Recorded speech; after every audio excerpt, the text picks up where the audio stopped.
So this is the kind of sequel to our first lecture about Hanford, the pre-Manhattan Project, and the Manhattan Project history of Hanford. And so we've broken up this Cold War period into three themes. I'll be covering the first and last, and Dr. Bauman will be covering the middle. And these themes are kind of the early Cold War expansion of Richland and Hanford, baby boom and epitopia, but also growing racial tensions in the Tri-Cities through kind of the what we often kind of bracket as the civil rights era. And then an era of shutdown and transition from production to cleanup, beginning in the late 60s through the 1980s.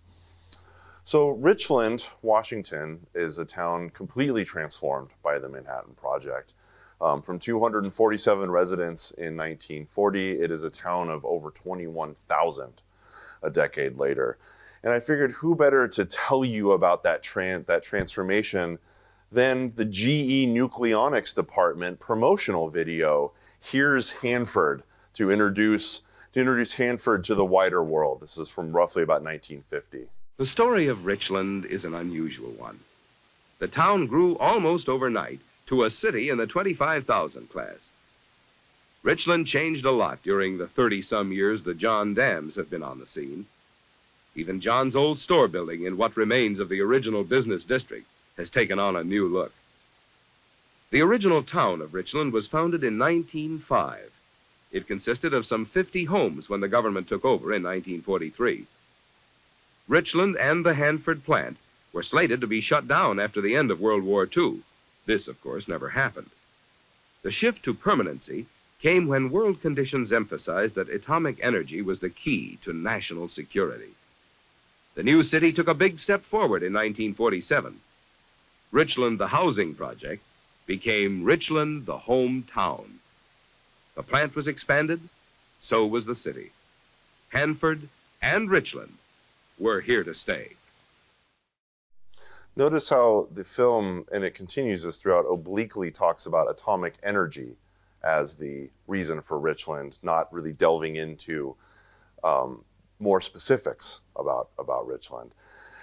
General Electric produced that film, and indeed it notes 1947 is the year that Richland becomes a community, and that is the year that General Electric came to run Richland through 1965. And from 1947 to 1958, Richland was a government town. It was operated by the General Electric Nucleonics Department, Nucleonics Division, and you can see here from one of their annual reports from 1950 how they broke up city services, right, in this really nice, colorful brochure about how they're managing the community.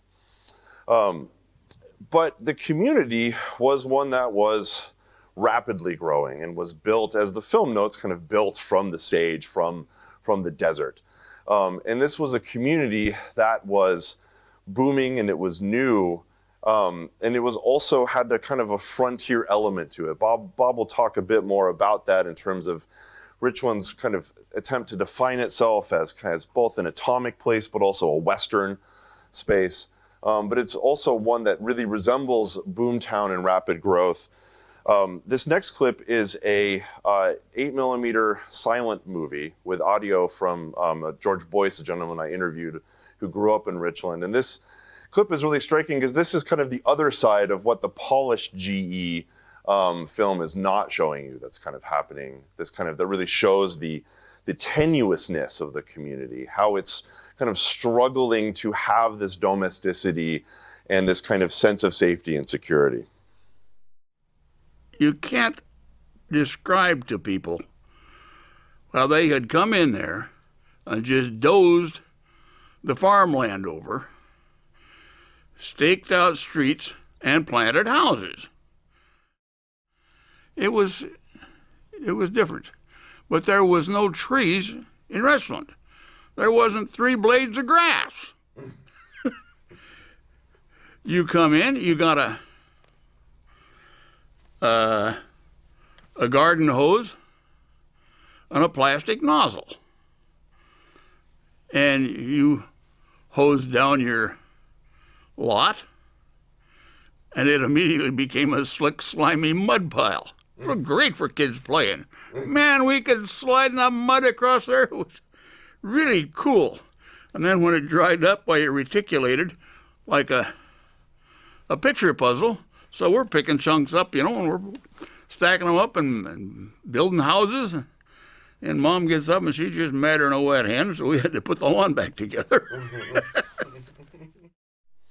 Hanford's rapidly expanding at this time. It's kind of struggling to keep up with the pace of development. It constructs a commercial core to replace Richland's old downtown, which is now known as the Parkway, right, to add the uptown. And of course, a prominent feature, a kind of Richland institution to this day, is the Spud Nut Shop, still located in its original place in the uptown, built in 1948, that section of the uptown. The Hanford site itself rapidly expands from 3 reactors in 1945 to 8 reactors by 1955. These include the C reactor next to B, the DR reactor, which the R stands for replacement. It's the replacement for D.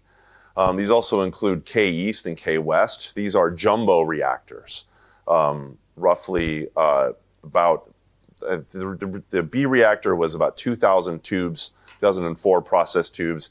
K East and K West were each over 3,000. So they were much higher output reactors. Same basic design, just much larger scale. This is kind of shots of the inside of their massive, the massive piles inside, what the reactor core is called a pile, because it's largely a pile of graphite with holes drilled in for the process tubes that hold the irradiated fuel rods. Hanford also expands with the H reactor, and then beginning in the late 1950s, early 1960s, kind of following Eisenhower's Atoms for Peace program, Hanford begins to build the N, or the new reactor, and this would be the nation's first dual-purpose reactor. It would produce plutonium, but it would also take the water, the heated water from the heated cooling water, and circulate that through and produce energy with it, kind of akin to nuclear energy production today, and kind of making that promise in Here's Hanford true. But it would not be until the N steam plant is dedicated in 1963 that the Hanford site produces what we think of today as atomic energy. Before it is just producing plutonium. Hanford also expands its plutonium production operations. It moves on from the T plant and the bismuth phosphate process to embrace first the redox process and then later the Purex process. And the Purex will be the standard for plutonium production in the United States, both here and at Savannah River. Hanford also builds other important buildings, 234-5 or -Z plutonium finishing plant to get the plutonium in a much more finished state before it sends it to be manufactured into atomic weapons. And the 324, 325 buildings that are in the 300 area, these still stand today, very important hot cell experimental buildings. Now, to Bob. Yep. So in our first talk a few weeks ago, was focused on World War II, right? Things happening, Hanford and the communities during World War II. We talked about the migration of African Americans to work at Hanford during the war and the segregation that entailed at both Hanford and in the communities. So you can have a similar sort of situation during the early years of the Cold War. So as Robert talked about, you have significant expansion, right, of construction at Hanford, new reactors, thousands and thousands of more people are coming to the area to work here. And that includes thousands of African Americans. It's almost like a second wave of migration of African Americans coming to work at Hanford.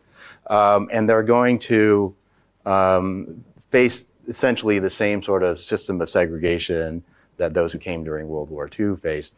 So this is at a tavern in Pasco, and you can't probably really see it, but the top of the door, there's a sign that says, "We cater to white trade only." And those sorts of signs were pretty prevalent throughout Pasco. Pasco was really the one city of the Tri-Cities where African Americans could live. They could live in East Pasco only. And many of the businesses in Pasco excluded blacks whether there were restaurants, bars, shops, movie theaters. Not all did, but many did. And so these sorts of signs were pretty common at the time in Pasco. This is a man named C.J. Mitchell. Some of you may have known Mr. Mitchell. I was able to interview him back in 2013, and he passed away a couple of years after that. So he was part of that migration, that Cold War migration. And so in this first clip, he's going to talk about sort of the recruitment of African Americans. So he's from East Texas, he and his family, and a good chunk of the town in East Texas where he's from is going to end up in the Tri-Cities, going to end up in East Pasco. So Robert, if you could play that. Well, I came October 3, 1947, and I was 16 years old at the time. And in the early years, in 1943, my relatives, primarily my uncles and also my father-in-law and others from my community down in Northeast Texas came to work on the Manhattan Project. And of course, I came here in 47, and that's the start of the Cold War. Mm-hmm. Yeah. And do you know how your relatives heard about Hanford? Yes, they actually, and I was a young kid, I guess, at that time, but anyway, I remember people coming through the community and talking about and trying to identify people to come out here to Hanford. And they actually was putting a number, they gave them a number. And when they got to Pasco, they matched up that number. And then when they got there, they found out it was another 40 miles out. So this also speaks to the recruitment, right, of black workers by the DuPont company during World War II. So his uncles came here during the war, and that's how he ended up going as a 16-year-old in 1947. So in the second clip, he talks about his arrival in Pasco and essentially his housing situation here.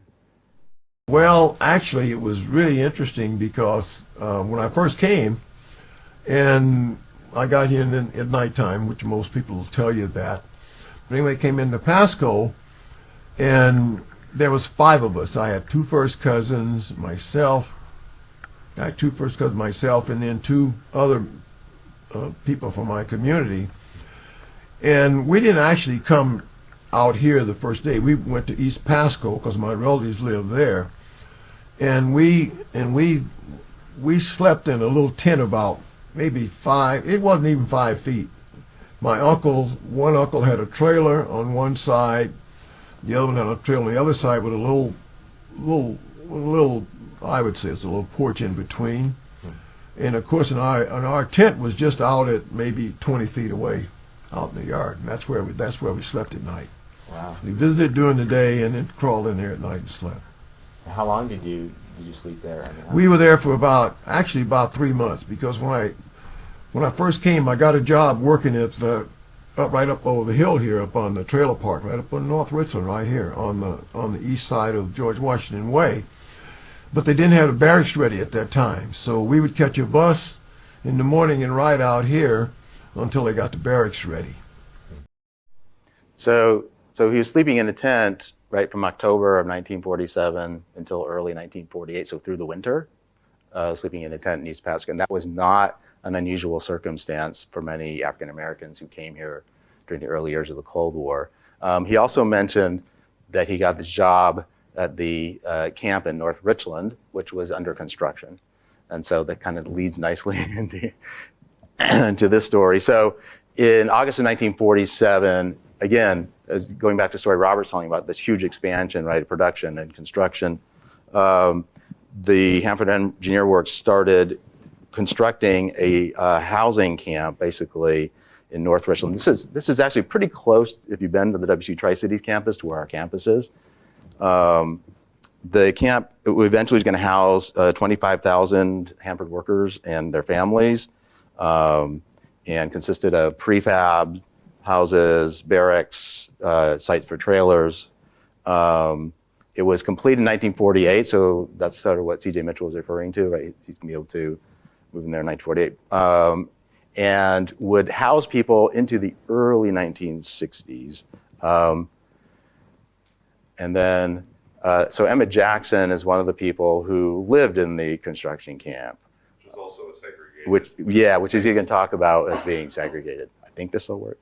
We were talking one day about segregation and integration and all that, and he was talking about segregated communities, and I go, you know what, Joe? I actually lived in a segregated community, because North Richland, the trailer courts were divided. You had your black section and you had your white section as well. So it was interesting, but I never knew the difference. I was young.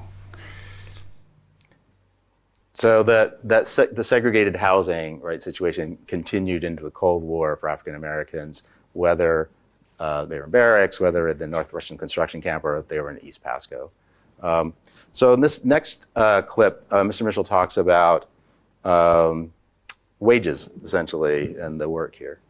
Actually, we worked 8 to 10 hours a day and then a half day on Saturday. Okay. And so I think it's making like $1.30 an hour. And I think like $65 a week was big money, because back in East Texas I could make like $25-30 a week. So this is why African Americans are coming, right? The wages, so much better than any work they could find in East Texas. And that's why his uncles came, and that's why he followed them, right? And more family members and more friends from East Texas are going to end up coming here. Despite the segregation, right, they're going to come because these are good wages. And one last clip, this is where Mr. Mitchell talks about segregated workplace. Not coming from East Texas, because I grew up in a segregated world. Mm-hmm. Yeah, and so that wasn't a surprise to me. And was the workplace segregated also? When you moved up to live here as well? Well, yeah, I actually had the crews was segregated. The labor, mostly general labor. That's what I knew about as general laborers. And that was going to remain the case for quite a while. In the 1950s, the National Urban League and other civil rights organizations pressured GE to hire more African Americans in permanent positions, in more white-collar positions, because African Americans were still essentially excluded from living in Richland because of the permanent versus temporary designation of employees. So this is what much of the housing in East Pasco looked like. So if you compare some of the things Robert showed about Richland, right, and the housing there, right, and this was the housing that many African Americans would be living in. There was not a lot of access to running water, not garbage pickup, right? So the things that many of us would assume would be part of living in a city, right? The services that a city would provide were not part of the experience for many African Americans. And so these photos were taken in 1949, right? Also typical housing for many African Americans who had come to work in the Cold War. So we're going to jump a little bit forward. So for African Americans, this is a more permanent labor force, right? The African Americans coming during the Cold War. During World War II, right, many were here temporarily, a few months to maybe a couple of years. People who are coming during the Cold War are settling here, right? This is their home. And you start to see the development, expansion of more civil rights organizations like the National Urban League, like the NAACP, like the Congress of Racial Equality in the Tri-Cities area. And they also link with chapters of those organizations in Seattle and Portland. And so in May of 1963, there's a civil rights march, and this is in downtown Kennewick. It may look still familiar to some of you who are familiar with downtown Kennewick. So this is, so to place this in context historically, this is around the same time that blacks in Birmingham, Alabama are marching, right? Where Martin Luther King Jr. is leading marches in Birmingham to protest segregation and racial violence there. This is happening at a very similar time period. And so you see some of the signs say, why is Kennewick all white, right? So Kennewick is still completely segregated. African Americans are not allowed to live there. You can't be in Kennewick after sundown. So you're going to see civil rights marches. This is one of the earlier ones, one of the more significant ones. They're going to be more in the late 60s into the early 70s in Kennewick and in Pasco. Again, as you have the sort of growth and more permanency of the black population here and the growth of civil rights organizations. And so this is also, context-wise, this is 3 months before the March on Washington, right? August 28th, 1963, this is 3 months before that. One of the other things that was part of the experience of workers, right, at Hanford was security, right? During the Cold War, you were not supposed to really talk about what you were doing at Hanford outside of the workforce. You're not supposed to talk to your family about it, right? We've interviewed a number of people who said they didn't tell their family members. I've interviewed people who said, my father never talked about what he did there, or, right? You couldn't do that. So things were very tight in terms of security.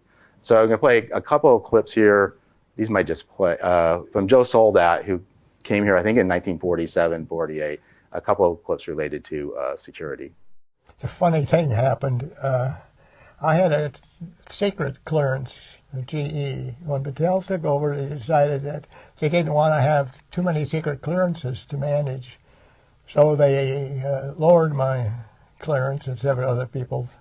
I went to the library to get a report I had written in 1949, classified secret. They gave it to me on microfiche. I read it and I asked for a full printed copy. And the remark I got eventually was, "You can't have it, you're not cleared for it."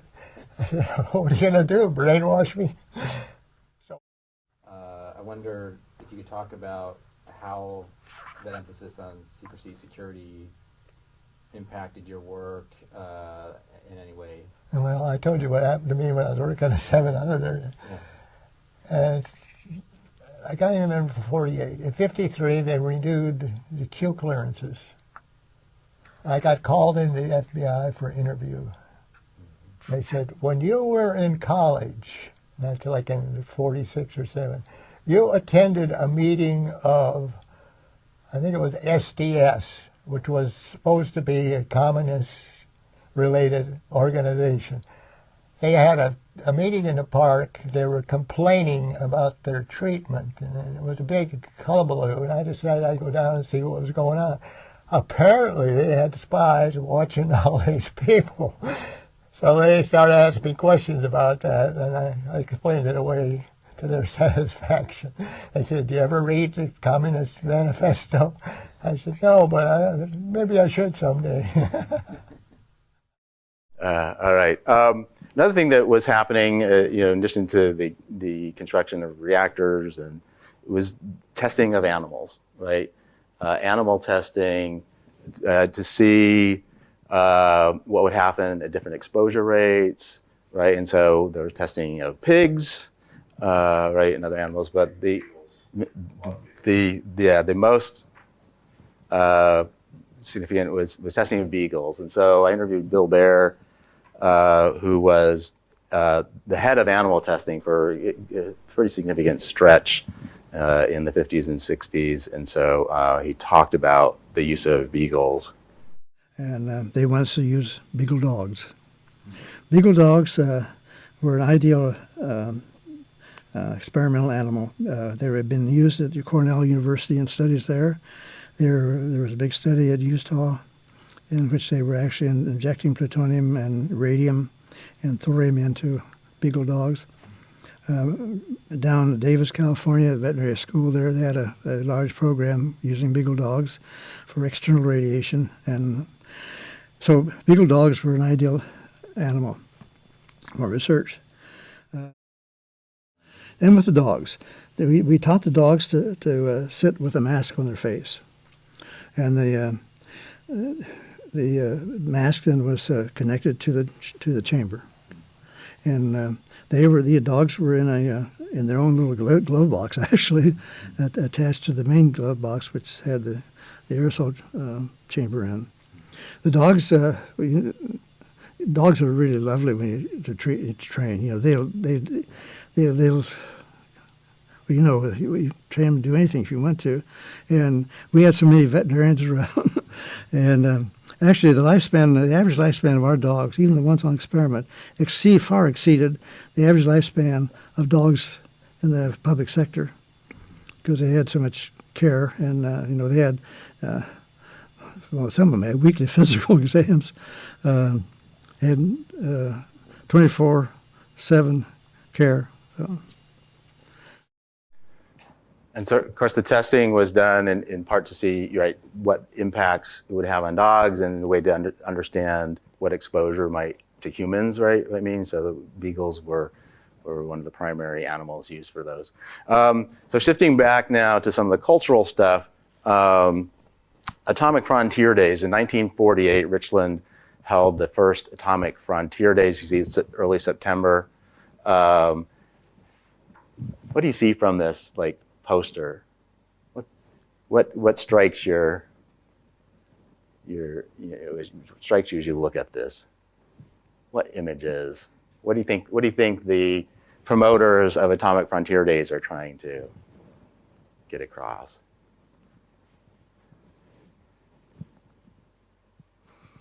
It's just like a classroom. Well, clearly, right, they're connecting Richland, right, to the Old West, right, the old Western frontier, right, and so you have this image, right, of the wagon and people on horses, while you have, right, cities and the nuclear frontier, right, a new light on the old frontier, right, is the slogan, which is.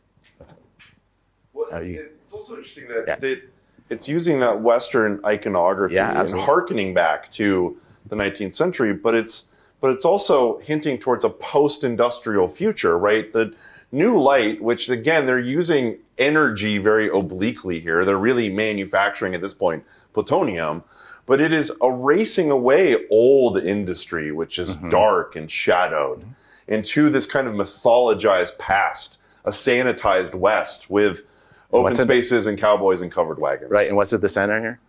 Yeah.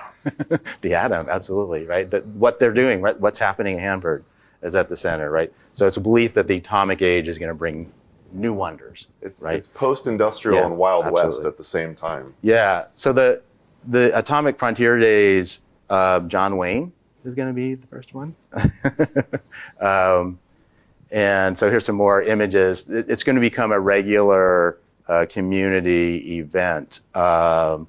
So there will be other celebrities who will come. You all are familiar with Sharon Tate, was Miss Richland in 1959, chosen at the Atomic Frontier Days, who later will become an actress, fairly famous actress, and of course then horribly a victim of Charles Manson in the murdering rampage that happens there in Los Angeles. Roddy McDowell. Roddy McDowell comes, and Lassie, and other, yes. Yeah. So it's really interesting because this is, Richland trying to put forward this image of itself, right? Image of Hanford. We are on the atomic frontier. And part of that, right, is suburbia. Again, if you look at the housing here compared to the housing in East Pasco, right, what white workers, what's available for white workers versus what's available for black workers. I don't know if any of you have read the book by the historian Kate Brown called Plutopia. It compares Richland to Ozersk in Russia, like these sort of utopias that were created for atomic workers. And Richland is sort of that, and you get some of this in some of these images. And then, of course, part of the growth of suburbia, right? Explosion of suburbia in America during this time.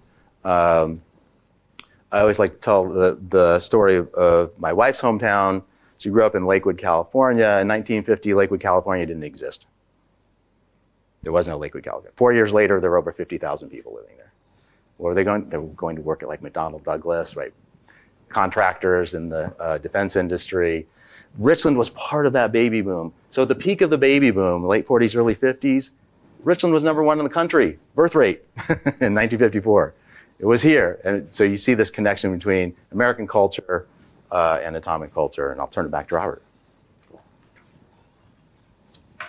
By 1958, things are starting to change. People are expressing some dissatisfaction with this kind of government control over the town. General Electric will hang on as the contractor until 1965, which afterwards Hanford contracting will change into a myriad of contractors like it is today. The only constant will be Battelle, which operates a national lab from 1964 to now. But beginning in 58, the community begins to privatize. People that are living in those homes, those nice new Alphabet homes, get the chance to purchase them, which makes some happy. However, some, like Lucille Mattis, and that last name may be familiar to her, she's the mother of General Mattis, is not happy with the cost of her house, and in fact writes many fiery letters to General Electric complaining about the cost of the housing, the quality of the housing that's being sold to them. And these are in our archives, and I love these because not only because of the connection, but she's very active in driving a hard bargain. And you see that who she addresses the letter to, the Honorable Warren G. Magnuson. She's going straight to the top, right? She's writing her senator to complain about what General Electric is forcing these poor people into. Another major transitional event for Hanford I hinted about earlier with the N reactor. In 1963, an event that for all those that were there remember this day very clearly, the dedication of the N reactor steam plant in September, just about 2 months before JFK was brutally murdered in Dallas, Texas. He came here to dedicate this part of kind of a legacy of Eisenhower's Atoms for Peace speech, this new, the new part of the N reactor. That's reactor design, not that new, but the steam plant, the making of energy and plutonium, the melding of America's energy needs and its defense mission, and really the first attempt to kind of forge a new identity for Hanford away from plutonium production. And it'll need that new identity because by 1969, all of the other reactors are deactivated. B, C, D, DR, F, H, K East, K West. They're all shut down. All of the squadron of people go through and create these deactivation system tags. And you can see all the dates here in 1968, 1969. Things are just put in a shutdown, a standby mode. This is an item from our Hanford History Project collections. A lot of the items we have in our collection still have these deactivation tags on them, kind of frozen in time. Hanford deactivates as a result of, one, the nation has a glut of plutonium, more than it certainly needs, but also the stresses of the Vietnam War on budgets and domestic spending, like the war on poverty, leads the Johnson and the Nixon administrations to close down Hanford. And a national mood is shifting. An approach towards détente typifies kind of begins in the 1970s and signals a shift in American foreign policy. And other attempts for Hanford to diversify are those like the creation of Battelle National Labs, today PNNL, moving the animal farm operation, the biology department, out of GE into its own national lab. Things like the Fast Flux Test Facility, the Clinch River Breeder Reactor Program, a new experimental reactor design that actually today is still being looked at as a new way forward in new reactor design. The fabled Washington Public Power Supply System, also known as WPPSS or WHOOPS, the largest public bond default in U.S. history until the city of Chicago goes default in 2016. This attempt to create a network of nuclear energy reactors to meet energy needs driven by the shocks of the Arab oil crisis, mainly, but also the changing geopolitical landscape, the worry about American energy supply. Of course, WNP2 is our region's sole nuclear reactor and the only outgrowth of this troubled project. However, in the 1980s, under the Reagan administration, Hanford restarts the Purex plant and begins to reprocess uranium in a kind of sending a volley over to the Soviet Union that we would escalate the Cold War. However, while this gives a shot in the arm to Hanford and to its defense mission and its sense of self, trouble is on the horizon for Hanford workers and defenders of Hanford. In late 1985, the Spokesman Review breaks a story by Karen Dorn Steele about people living downwind, called downwinders, living with fear. Steele profiles a man, Tom Bailey, who just passed away, I believe, last year, who had documented a number of incidents of strange cancers and what he calls the death mile in his home downwind of Hanford. And this story comes in an environment right before, and 6 months before, the world's worst nuclear disaster, the Chernobyl disaster. And this shocks of people living downwind, and of course, this is when the United States is waking up to other downwinders, right? Nevada test site downwinders, Pacific, victims of radiation testing in the Pacific, this kind of growing awareness. Also, the nuclear freeze movement, rising anti-nuclear movements, all are coming and kind of closing in on Hanford. In Spokane, also, the HEAL forms, the Hanford Education Action League, a kind of investigative arm to kind of look at where's Hanford spending its money, what can we do about getting documents, accessing information about Hanford. HEAL's attempts to force the federal government, the Department of Energy, to release documents result in a massive document dump of 18,000 pages of document. Buried within is the fabled evidence of the fabled 1949 Green Run, an intentional release of radioiodine into the surrounding environment, a breaking of Hanford's known safety standards to conduct a test for the U.S. military in 1949. And this plus the downwinders living with fear, plus Chernobyl, leads to a very anti-Hanford sentiment in the region and a lot of critical analysis. Hanford, or at least residents of Richland, fight back with the Hanford family, a grassroots effort led by Dr. Michael Fox here and others to fight Hanford bashing in the media. They start small.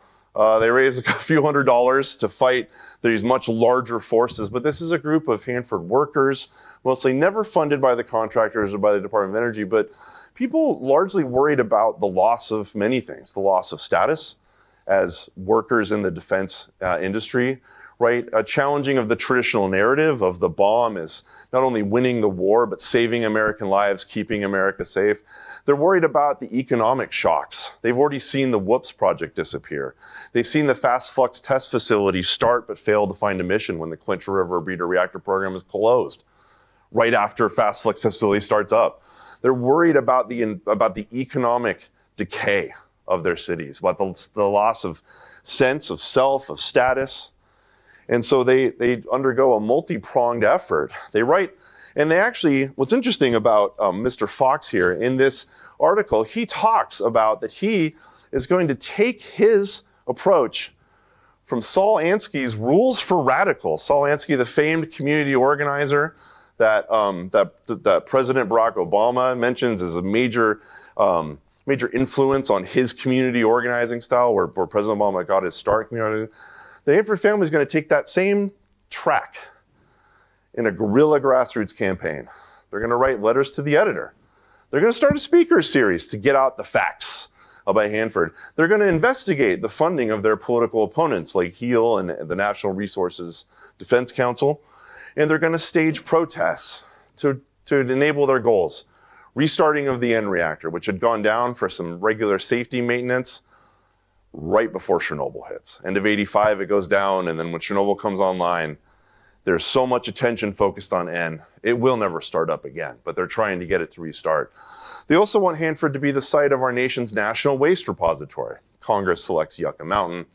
That's for content for a different lecture, but a long and troubled history there. And they also want to convert the 65% complete WNP1, part of the Washington Public Power Supply System, to produce tritium, a very hard sell in a Cold War that is actually thawing between the United States and the Soviet Union. Gorbachev and Reagan are having talks at this very time. This is one of my favorite things about the N reactor we have in our collections, this little poem. The outage has been long, our work has been great. Safety enhancement has made us first rate. If production's the question, the government's debating, remember, N reactor is safe, it's ready, and it's waiting. a wonderful poem, right, to the promise of N reactor beginning anew. Sadly, this salutation of N reactor would be really the only ways that N reactor would see much attention. It never restarts, and it eventually is put in its interim safe storage many decades later. The Hanford family, one of their strategies to fight back is to hold, to my knowledge, the only pro-nuclear rally in world history, right by the cable bridge. You guys can all recognize this famed Tri-City landmark. In 1986, they get over 1,100 people to form hands across the cable bridge to fight Hanford bashing and promote some of the many things that we promote today about the Tri-Cities, that it is indeed a safe place to live and work. And many of their goals, again, to combat Hanford bashing are about promoting an image of the Tri-Cities as a place that is necessary for America in its current mission. They also produce a great amount of swag and have themes and signs that are very similar to some of our kind of political debates today, right? Things about proud of America, but also interestingly, kind of getting early on in our conversations about clean energy and environmentalism, we can see the Hanford family is also producing nuclear power for clean air, that it's a green concept, that they're even seeing, although they're trying to keep Hanford's defense mission going, they're inserting themselves into a growing debate about nuclear energy and about the future of Hanford as a nuclear-friendly town could take a lead in producing nuclear energy and clean forms of energy, a theme that will outlive the Hanford family. They also staged a protest in Olympia in two protests in Olympia in 1987 to combat the counter-protesters, whose focus of the counter-protesters is to demanding Hanford cleanup. And indeed, that is where the site will transition. And they will kind of, in their attempt to stop Hanford bashing and be proud of Hanford, they will help unwittingly push Hanford towards a new future, right? A future of the tri-party, a future of cleanup. This here is Cliff Groth. He's a lieutenant in the Hanford family. And next, he's going to speak about kind of some of their goals. Oh, I'm going to need you to press on this one, would you? Forgot to insert this one. Well, they would constantly get in the media and write stories about us. So what we felt was we were going to have to get in the media and rebut or refute what they were saying. And that's what we did. And I can remember one time we went to Spokane and we had a lady, Wanda Munn, who was interviewed by, I forgot what, it was one of the channels up there, and we were there to support her in a debate. And then a bunch of us went to Seattle to also go to a debate. There was always movements to close us down. That's what they wanted to do. Shut everything down, oppose the Hanford Project. And like I said, we felt that we were under siege. The siege mentality is an interesting one because Hanford's days are clearly numbered. But I would argue that the Hanford family helps prepare a Hanford workforce and a community for the very transition that Hanford's opponents demanded. The signing of the Tri-Party Agreement and the shift towards cleanup, which would signal a new future for the Tri-Cities. It would signal a federal investment in Hanford that today, we spend more money cleaning up Hanford than we spent to make plutonium at the height of the Cold War. And it would also signal a push, a real push in the community, a forceful push to diversify away from relying on Hanford as the sole feature. That the anxiety that bubbles up, I would argue, that is expressed in the Hanford family is part of this successful push to diversify the Tri-Cities economy. A lot of what we hear about later on in this lecture series and future installments is about these diversification efforts. And I think a major part of that starts right here in this moment in the 1980s, where Hanford has a total crisis of identity. And that inside push is much more powerful than all of the boardrooms and the business consultants could do from the outside. The desire of the community to find its identity and not fade away is really what explains this total embrace, going from a community that is so identified with the plutonium production mission to one that is now so identified with cleanup. There's something to this conservative counter-protest that lays that groundwork. Today, you are welcome to go, and if you have not been, I urge you to go visit the B Reactor, part of the Manhattan Project National Historical Park, part of this ongoing legacy to interpret and understand Hanford's history. You can visit the place, the very place where all of this began. The mud, the concrete of which was laid by many of the black workers that Bob and I have talked about in our presentations, in a place that began all of this history, the production, the cleanup, and all of it. Thank you. I think we have about 10 minutes or so for any questions. So anybody have any questions about anything that we covered? Yeah. Initially buses, because initially you couldn't drive a car out to Hanford. So there was a bus system that would pick up workers in Pasco and take them to the Hanford site. Early on in World War II, they were segregated. And that was one of the first things that black workers challenged, was they said we shouldn't have to ride in segregated buses. And so that case during World War II ended up at the desk of Thurgood Marshall, who was chief counsel for the NAACP, and eventually he was able to negotiate a change to that. But yeah. What was really interesting about that case is that the Washington Department of Commerce had no law mandating segregation. In fact, it was illegal in the Washington State Constitution to segregate by bus service. Nevertheless, the contractor in charge of the buses purposely segregated them in the beginning in flagrance of state law, because local pressure at the time was to segregate those buses. And also because the Army was segregated, right? So the Army Corps of Engineers policy was segregation during World War II. Yeah, that didn't change until later, yeah. Other questions? So you said more money was spent on cleanup than initial. I'm assuming you mean inflation adjusted and all that. Yeah, we spend more money every year on cleaning up Hanford than we did to produce plutonium. How much do we spend every year? How much more have we spent? Oh, I haven't done exactly that number, but the over $2 billion a year we spend here is adjusted for inflation is more than we spent in the 1950s per year to make plutonium. We employ more people, and the work is of course also more expensive to do. Did the employees know what was going on during During World War II, no, they didn't really, other than a few people at the very top. They knew they were part of the war effort, but they didn't know exactly what was being done until after the bombs were dropped on Hiroshima and Nagasaki.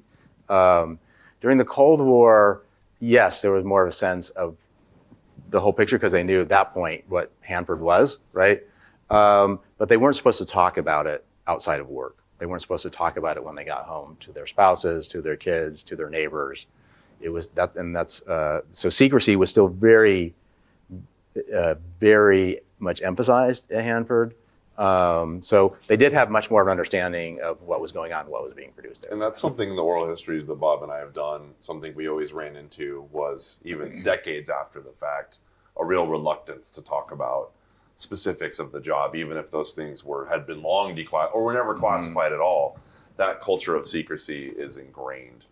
Yeah, sometimes the interviewee would look at the camera and I guess it's okay if I say this now, or they'd be like, I shouldn't say this, right. But there's a lot of that. I shouldn't take this report home, but I will, so I can work on it at home and then lose it in my garage until it gets donated to the Hanford History Project 40 years later. And there were people we interviewed who told stories of neighbors just suddenly leaving because they had been fired because someone had said something that they weren't supposed to say. Yeah.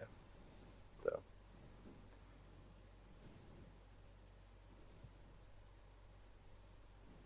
Anybody else?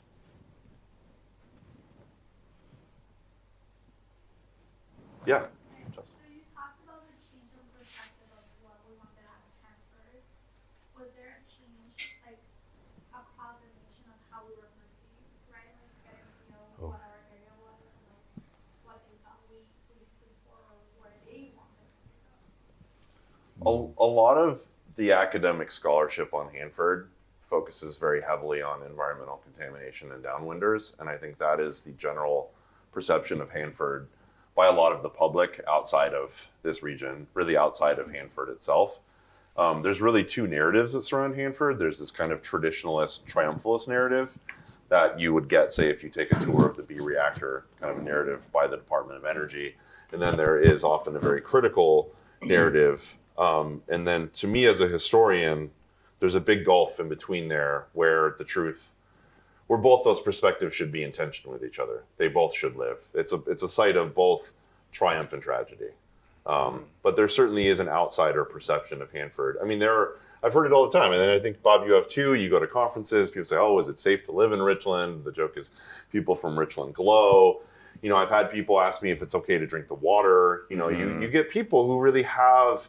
Or the wine. Or the wine. Who have a feeling of this place as if it is still 1946 or 45 when, as Brian and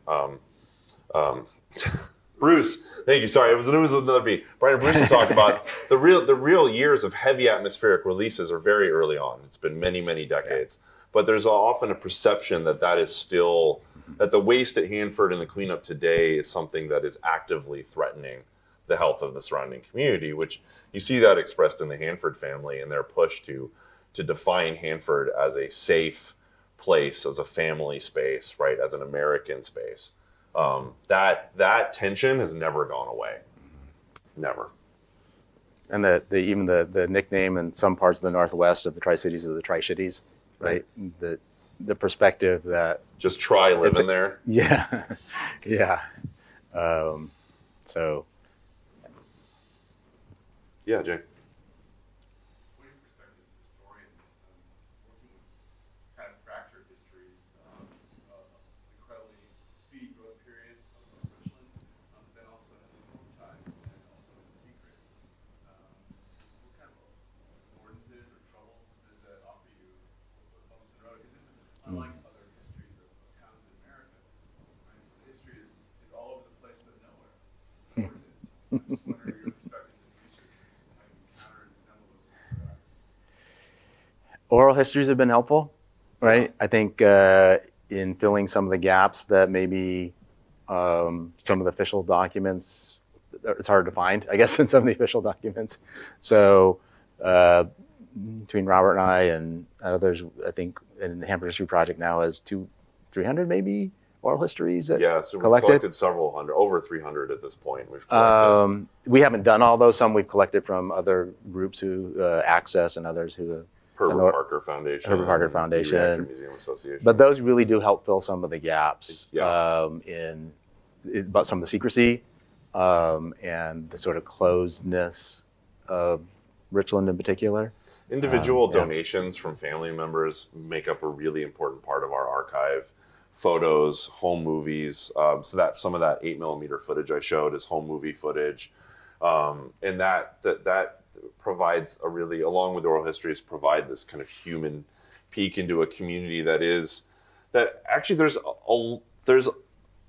Richland, General Electric has a very interest in like presenting Richland in a way. So there's a lot of documentary evidence of Richland as this kind of clean corporate, white picket fence community, but there's very little said about Richland or Hanford, right? So there's a lot of openness in that one very specific way. And then a raft of scientific grade literature talking about the specifics of Hanford that you really need a degree, maybe several engineering degrees to truly comprehend what's going on in that literature. And then a raft of stories that to kind of help bridge the gap between this kind of sanitized Richland, this kind of triumphalist story, and then all of these other stories. And you realize how it's interesting at a place that's so technical, how freewheeling people were, how sometimes, I'm going to say it, how sometimes careless people were out at the site, at their jobs, talking about things. There's a real cavalier attitude about a lot of Hanford operations, and a kind of jokingness of like accepting government jobs, but also trashing, you know, the government's approach to doing the work. It's a real place of contradictions. That's a lot of that teasing is like an ongoing process of finding a kind of reckoning with these multiple truths at Hanford.